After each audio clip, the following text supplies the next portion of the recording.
Your dreams and thoughts better be so big that they better scare you. They better scare you. Why? Because you're not thinking big enough then. You don't want it. It has to be something that nobody else has thought about before or done before. The process it takes to be number one and stay at number one, you have no idea. You have an idea because you've been there. Everybody wants to sit in your seat until they have to sit in your seat. Very few people understand what winning and success does to an individual's mental health.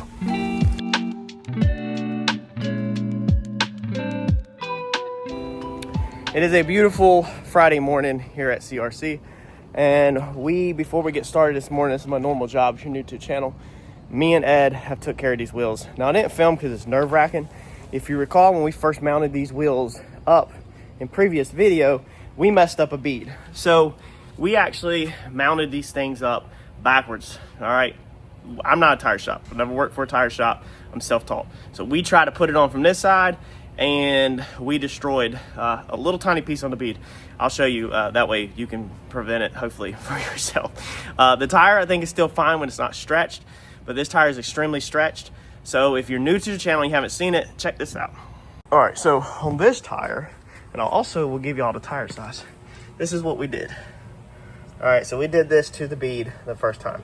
Now, your wheel sills from like here around, so it's really this edge. So as long as the bead is not missing on this edge right here, your tire will seal in normal situations, not in my situation. So this will work on our fronts. So now this is just gonna be a front spare tire. Unfortunately, it will not work on the rear because of how stretched these things are. Now these are 265/50/20s, and they're also discontinued. So if I ever destroy a rear tire, we're gonna be putting 4 tires on it. This tire size is extremely hard to find with a very aggressive knob pattern that also curved. We've talked about it in the past videos of the importance of this tire curving because of the shape of our bodies. Now here is what this thing looks like not mounted. There's my hands for comparison. All right, there's my fist. All right, so that's that's what it looks like on a 12 wide. This thing is absolutely ridiculous. So it's not gonna, it don't just go on. Look at that. All right, it don't just go on.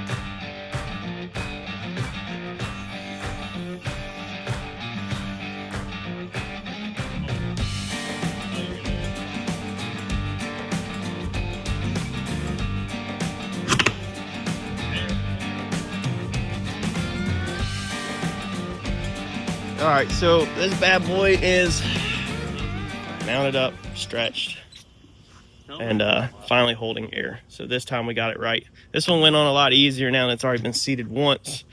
But as far as tires, we got ourselves enough now to have a whole entire roller this weekend. Only thing that's left is get to the house, put this car together.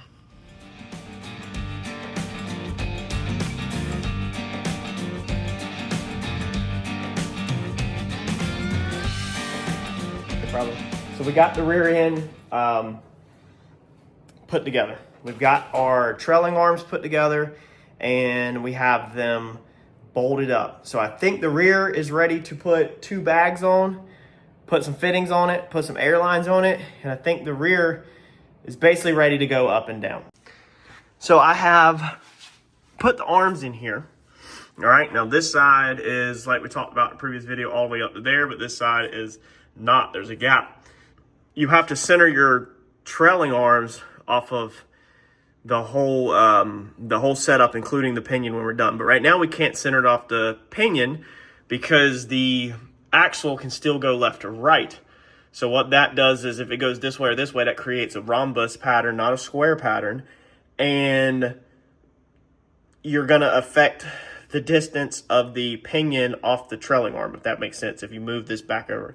So what I've done is I've aligned it off of our box right here to the brake rotor and off of this piece right here to the end of the axle flange. This pinion is centered. We did a whole video on how to cut this down and make sure it's centered. Our crossbar cross member is perfectly centered in the frame. It's welded in on the front and 2 big tacks on the front, or welded in on the front, 2 big tacks on the back, just in case it has to be cut loose. So this is pretty much bagged height, I believe. No, actually, I think this is ride height, maybe. Or maybe bagged height. Bagged height actually is all the way up there. So we're going to check all that too. This is going to be the very first time since Christmas that we will, well, actually, this is the very first time we're ever going to hopefully lay frame with the wheels on there. The only thing I don't have here is the front fenders. I have one almost done. That video is about 2 months in the making now, and we're just not there yet with the front fenders yet, but we do want to get this out and see if we can lay frame with the wheels, if they go up in there, or if the wheels hit the sheet metal and hold the frame rails off the ground. One thing we did do, we got some water hose stuff at Lowe's this morning. You know how hard it is to get out here and work on this car versus going and there's some stuff I want to do around the house with the water hose, sprinklers. I'd rather do that than work on this car, but we're making progress. So instead of buying the brass pieces that I normally buy, we decided to try out this PVC. Now this stuff is temporary, remember. All we're trying to do is just air it up and down in the garage, go in and out with it. That's it. And when it's actually being worked on, there's not going to be any pressure on the bags. It'll be on crib blocks or whatever. So all this temporary. This saved over $1 per fitting. These things in brass are like 5 something, whereas these are 3 and some change. So I'm hoping these will hold. They don't really say like a PSI rating or nothing, but worst case scenario, I figures it just blows it out, drops it to the frame, and then I got to run back to Lowe's and grab something else. I think the T fittings would be fine. I'm not worried about the T's, but these that thread into the actual airbag might not hold. Now, when we go to put the airbags together, obviously this gets correct fittings. I actually went ahead and bought them and spent good money. This is 1/2-inch DOT 90s. So we're gonna run 1/2-inch line on this so we can dump this thing super fast, and it's very responsive.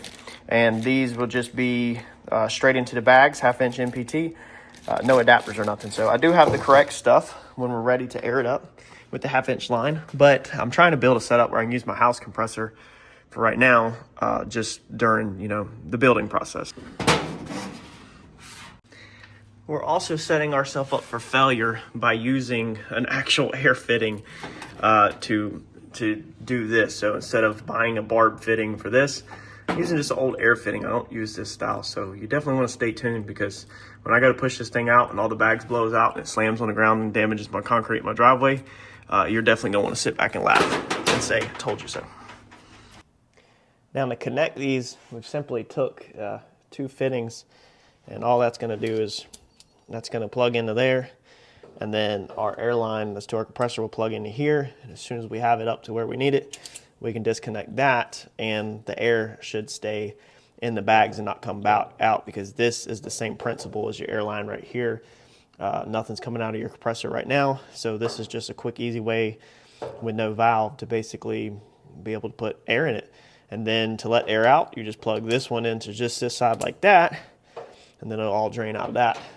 Should be super quick and easy. Now I've put 2 decking boards up here, because the reason why I did this, okay, so I was gonna go ahead and design up these top mounts. Now I'm hoping that these bars don't break. This one's got maybe 1 or 2 tacks in the top of it. We probably should put another tack right here, actually. Put the decking boards there just so that it'll lift it up and down, and see if I've got the full range of motion. Now I could calculate it just like I did the front end and figure out how much motion we need up and down, or you just put that there. So we got a decking board.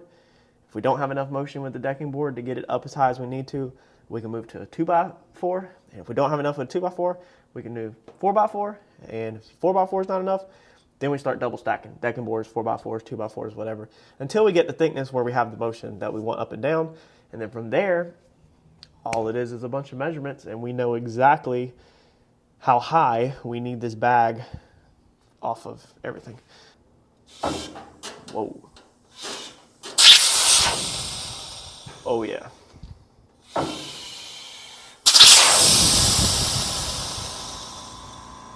Oh yeah.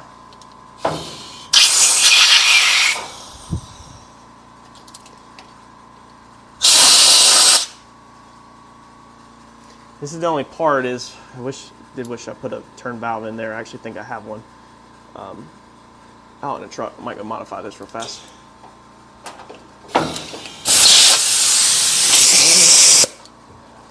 Now all the air stays in there, as long as it don't leak out. So that's just airbags right there, boys. She's up.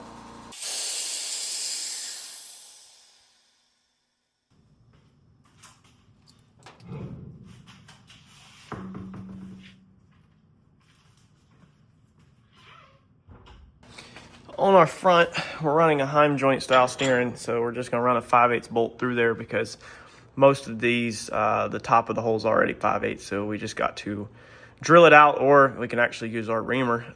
Drill bit might work fine for this, but pretty simple. If you don't have a race car background, basically tons of people just use 5/8 bolts and Heim joints. Then to correct your bump steer, exact same thing as when we did the race car on the channel, or if y'all did race cars. You got a bump steer spacer kit. So this will space the bolt up and down to correct bump steer we need. So basically race car technology on the front, basically circle track rack, steering rack. Pretty simple stuff. Let's drill that out.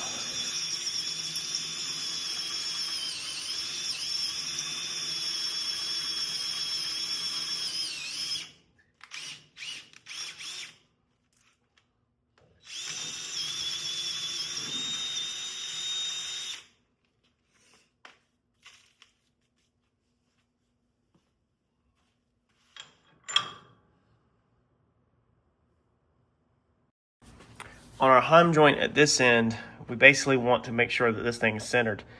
So when you take this thing all the way out and there's just a couple threads in, with this bolt ran all the way that way, it measures basically like 1.25 inches. So if you run that in, or 1 1/8, if you run that in a decent amount more, where you probably have 1/4 inch engaged in there or so, or 3/8, you end up with 1 inch, okay? 1 inch between this nut and here.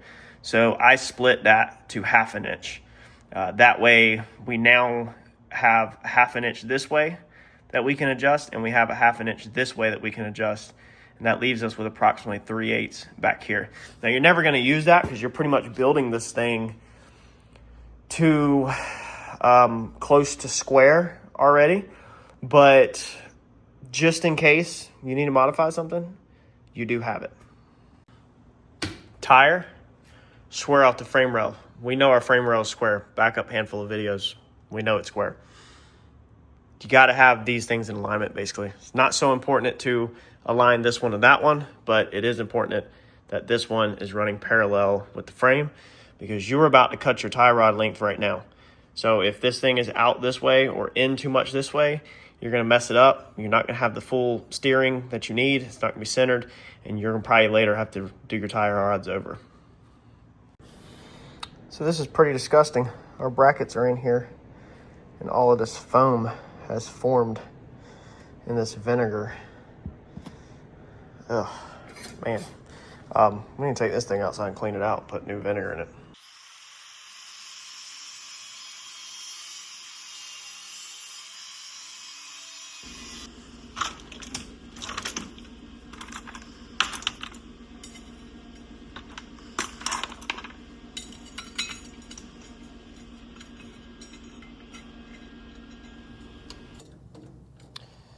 All right, so to mock this up, what we're doing is using corner iron and hose clamps. This is definitely not something I knew on my first build. This is something I have recently learned, and it is pretty freaking amazing if you ask me. If you're ordering sticks of chromoly and stuff like that, it's more expensive, you don't want to mess it up. 90-degree corner iron is pretty cheap. This will allow us now to basically check the steering. This will allow us to check to see if it hits, which we can rotate this because it's not really a fair. Well, we'll keep it like that. But this will see if our tab hits, if our wheel responds with it, which we got to get it jacked back up because we don't want any pressure on the tire. This is just hose clamped together. And then you can also go through your motions with this. So you can go up and down. Now I did have to take 2 spacers out. It's not exactly what I want. So I took these 2 fatter spacers out. It puts me on a different angle than my lower control arm. You want this tie rod to be the exact same angle parallel with the lower control arm. That's in a perfect world. You want this mounting point to be in line with the ball joint, basically the center line, which it is from the factory.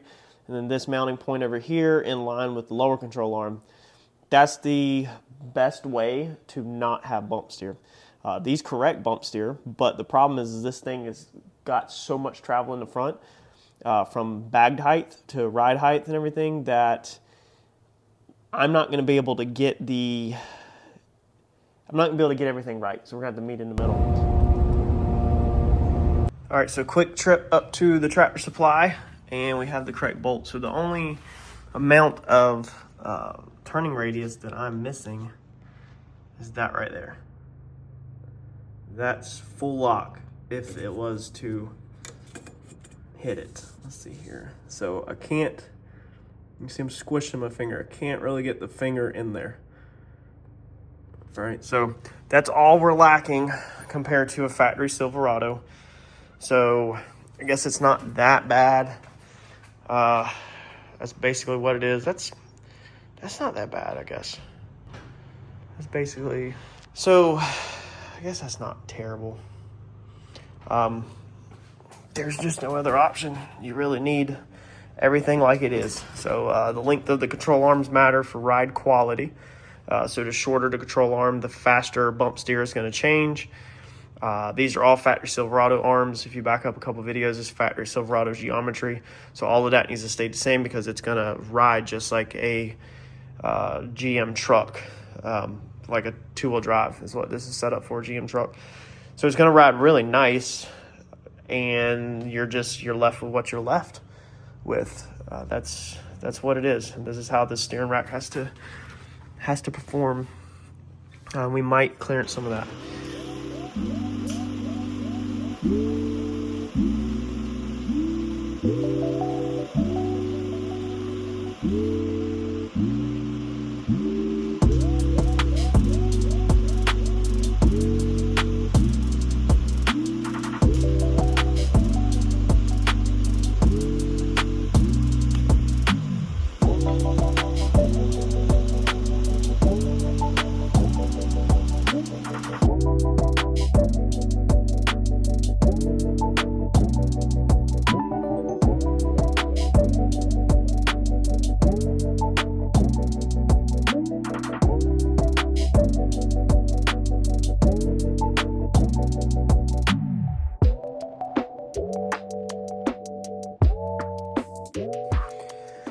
All right, so we got the steering pieces tacked up. Now these are just well, I guess they're not welded 100%. They're like 75%. They look like crap because I'm still learning how to TIG. And I'm taking gaps. So my fitment's not perfect. These are just the outer ones. So the Heim joints, let's see if we got one. They're going to go on the inside like this, all right? But we just wanted to weld 100% one of the outer tabs so we could bolt it to it. So we could put this thing on the ground, because then once we make sure that that's how we want it, which we're pretty sure it is, but we can then take this back off and put this on the workbench and design the backside tab. So the tab that's going to go over there, that's going to be a different kind of tab. And then we also need to box this all in for strength and all kinds of work. And it all needs to be TIG welded because this is chromoly. All of these tabs are mild steel. But it just makes it easier. And this is enough that we can make sure it works. So we also went ahead and welded up our support bracket there in the center, just outside of it. So we messed around with this yesterday, all right? After a lot of trying to figure stuff out, what we ended up coming up with is that we have to have bent tie rods. So Mike is extremely talented and has been doing this for a very long time. And we tried everything in the world to be able to run a straight tie rod. The problem here is that you can run a straight tie rod all day long at ride height. But then how much this wheel changes, you'll see when this thing is bagged and laid out. And it puts a very bad angle on here that won't work. So you can already see the angle on that tie rod, believe it or not.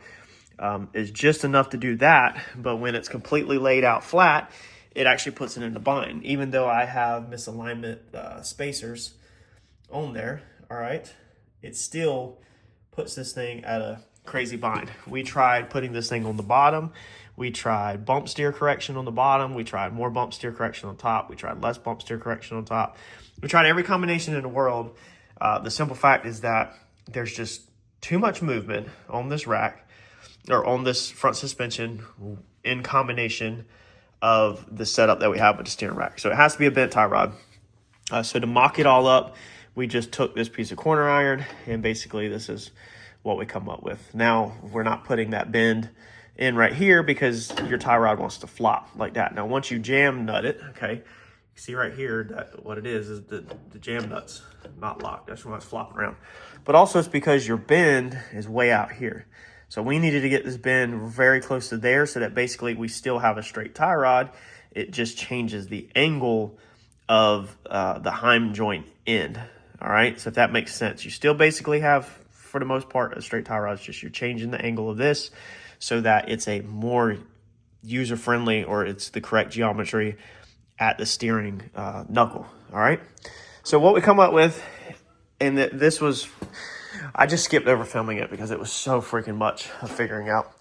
This is what we've got. So Mike went and took our bars to his house, and he bent them up. All right, that's the shortest bend he could get, and then I had to cut them down short like that. So there are cars that I have seen that actually do run bent tie rods like this. I might could take a little bit more out of that, but I don't want to take too much. So I think I'm just going to let that ride because that's getting into the curve right there.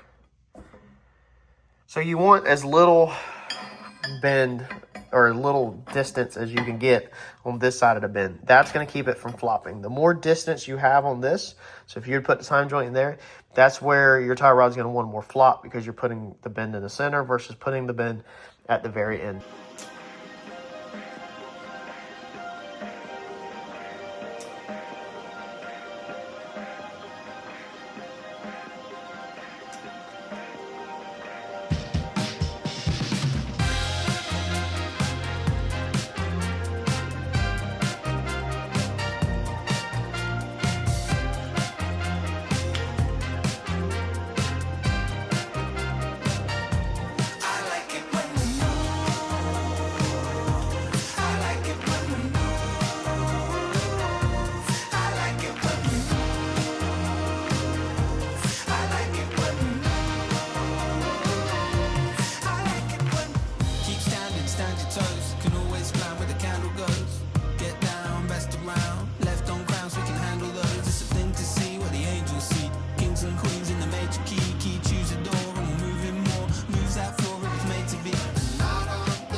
All right, we gotta let these puppies cool down, but they turned out really good. My welds still aren't the best. I'm just learning to TIG, as a lot of y'all know, but they'll hold. They're just not the most beautifulest.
Remember that conversation that we had about cleanliness and how it helps?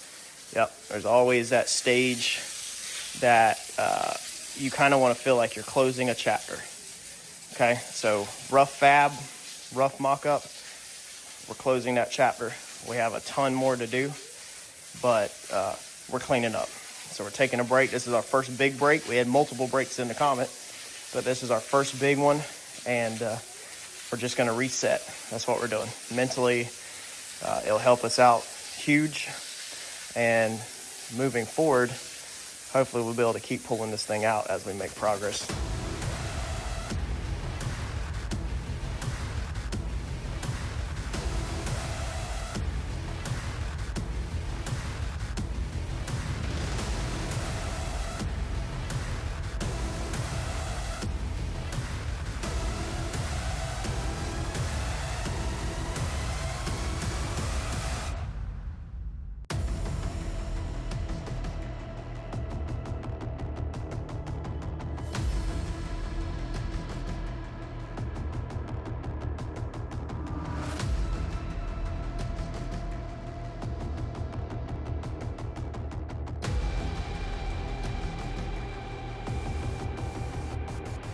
Instead of looking at my mug, we're just going to keep looking at this thing for a second. Dude, I'm so happy. First, I want to thank everybody that has been along for the journey on this thing. It's been absolutely amazing. We're nowhere near done, but to finally have a roller, I need to look back at how many months we have on this thing. I think it's about 6 or 7, maybe more. Maybe it's 8 or 9. But it's just crazy what we started with. Completely rotted out from 6 inches down, factory, untouched, nothing modified. And to get here is just absolutely nuts. It's been definitely a long journey.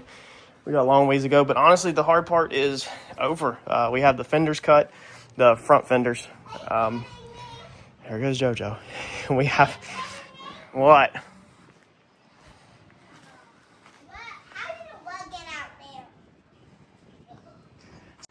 We're gonna move into the rear fenders next, centering up the rear end. And we're going to start now moving into the bumper. So I needed the front to get completely together so that I could put it on the ground like this, because basically the front bumper, we need to build it where it's just sitting flat on the concrete pretty much is what we need. So we're going to have to do that. I didn't want to do too many bracket supports to the steering up front because we might need some tubes to come off of the front end under that steering rack forward to accept the front bumper. But now we need to move back into metalwork and bolting stuff together. Y'all let me know in the comments what you think on this bad boy. Man, it should really go together fast or quick. Dude, it's so sick. It's so freaking sick. Man. A lot of people have asked me, do I regret selling the Comet? Do I miss it? Whatever. I miss looking at it, but it don't do nothing for me compared to what this thing does. Looking at this thing and what I have built with this thing, that Comet, it's just nothing but a thing of the past now. I do not regret selling it at all. I don't want it back. I'll never build another race car, maybe a street car. I'll never do another race car. Building these hot rods, the level that it takes to build these hot rods and the skill set of all the sheet metal work, the framework, the chassis work, the engines, everything. I mean, you're doing so much that I'll never build another race car again. It'll completely bore me compared to building these highly modified customs. And the next build, I already know what it is. Y'all don't, but we're going to crack open the box again and think outside of the box. Trust me. A lot of people think that there's not much left to do that nobody's done yet. I got all of them in the bag.